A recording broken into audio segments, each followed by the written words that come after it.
We're a few days away from the final deadline for Missouri counties to finish felony marijuana case expungements. Experts were still not even close, according to themselves. KSHB 41's Grant Stevens shows us why the failure to meet the deadline shouldn't come as a surprise. Counties had a lot of work cut out for them when voters amended the Missouri Constitution to allow legal use of marijuana and to expunge or get rid of past cases. Almost a century of marijuana prohibition in the state of Missouri.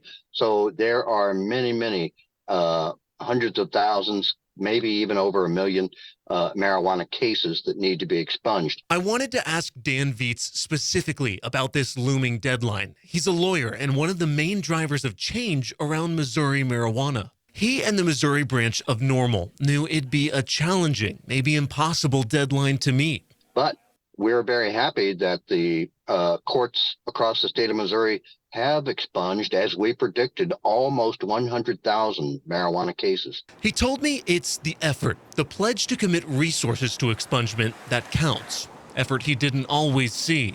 Back in June, when the misdemeanor deadline passed, there were some counties, at least a half dozen counties, who had apparently made no effort whatsoever. There were some counties who had not expunged a single case at that point, but that has changed. He says by now, every county has made an effort, commending Greene County specifically. Many are taking advantage of the extra funding the marijuana sales brings in to hire help or pay clerks overtime to work on expungements. That's what he and others wanted to see. But there is still a deadline. It would appear that there would be many counties open to litigation. There is still a possibility of litigation if those counties do not continue to make a good faith effort to comply with the Missouri Constitution. So for now, we wait and see. Grant Stevens, KSHB 41 News.